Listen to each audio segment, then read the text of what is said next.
going to look it up. But so you won all these matches because you got to win a lot of matches to win the Pub Links. And then you played Walker Cup. You played Walker Cup. You win all these matches.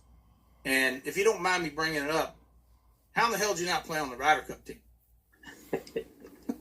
I mean, this guy's match play record is outstanding. Right. Well, and if that's something you want to talk about.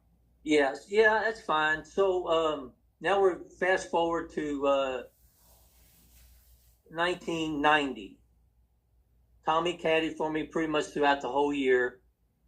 I finished 4th on the money list, and I won the 2 biggest, most expensive championships of the year, the Players in March and then the Tour Championship in the fall. Okay? So back then, the PGA of America had a rule that you had to accumulate points through your tournament finishes, and you had to be a member of the PGA of America. So they had a requirement that you had to go to these 3-day seminars at a tournament in the spring down at Honda Classic. If you didn't go to the seminars, you couldn't accumulate points. If you didn't want to play in Honda, you didn't accumulate any points from that point till the Ryder Cup selection. So I was not a member of the PGA. So I wasn't accumulating any points. Oh, okay. So at the Tournament of Champions in '91, it was called the Money Tournament of Champions. It was for all the players that had won an event previous year. They had it at there. It was a 4-day stroke play tournament.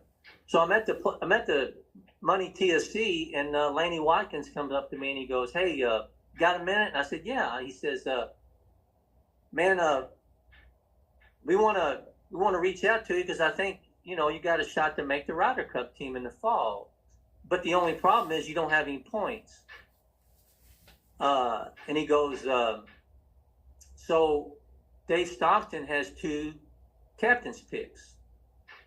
I said, "Fine." He said, "You're not going to be able to make the team with no points, but you can make the team by one of his captain's picks. And I've got pretty good support amongst other players that your name would be considered for that selection. The only problem is you have to go to the seminars in March at Honda Classic and be a PGA member before Stockton can take you. He just can't take you if you don't have any affiliation with the PGA of America." And I said, "Man," I don't even know if I'm playing Honda. I mean, Eagle Trace was a pretty good golf course, but it wasn't great. Right. And it was like right between either Bay Hill or the Players or something. So I'm going to defend my championship, right? So I got to thinking about it, and I was like, So a couple weeks goes by, and he catches me on the putting green. He said, "Man, are you going to go to the seminars at Honda?" And I said, "Laney, I don't know if I'm going to do it or not." I said, "So here's the thing," and this is what I said, quote,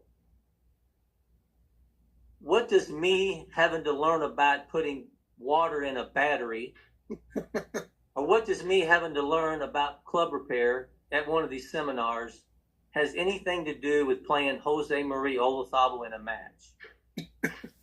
So basically, and the guy, a guy from Golf Digest was standing there, and he went with it in the article. He wrote an article about my situation, how I'm not eligible for the Ryder Cup, and he quoted me. Wow. So Jodie doesn't want to fold his shirt in the pro shop, so he can't play on the Ryder Cup. So anyway, I think that Jodie had some reluctance on that too, because what if he goes down there and goes to the seminar and then he doesn't get a Stockton pick? Yeah. That was my thought. They might make you jump through these hoops, and then Dave Stockton might say, "Well, a public course player, maybe we're going to stay." And I don't even know Dave Stockton well, but and I'm not accusing him of that. But what I'm saying is there might have been a little bit of reluctance on that as well. No, that makes absolutely sense. And it's ridiculous. It's ridiculous to actually have to go to that seminar if you want My opinion. I mean, it's stupid. Obviously, it's not in place anymore. So Yeah.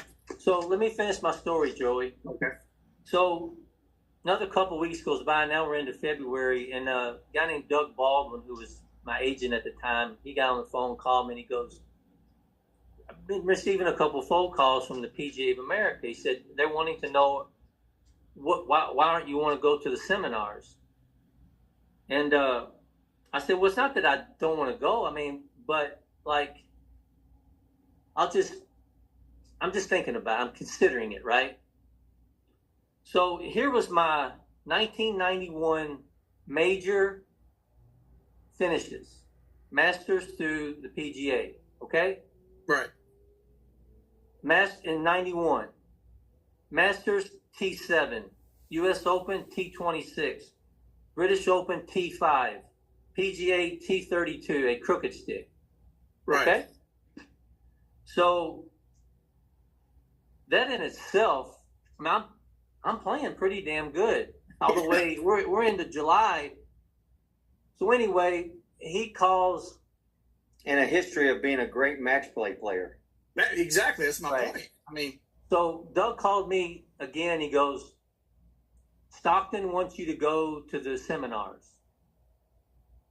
He goes, I think he's trying to tell me something in a sideways way. right. I said, Doug, I mean, I'm fine. I mean, I'd like to play the Ryder Cup. I'd like to do that. But he goes, Jodie, listen, just go to the seminars. Go play the tournament. Go to the seminars. And then it'll be on Dave Stockton. It won't be on you anymore. You're not rebelling against anything. Right. And I said, okay. So I go to his Honda, play in the tournament. I go to the seminars. To make a long story short, Stockton takes Hale Irwin and Ray Floyd as his captain's picks. Oh, wow. Okay?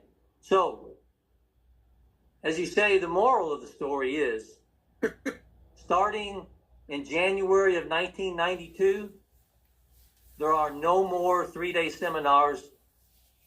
The PGA, you have to go to the PGA to be a member.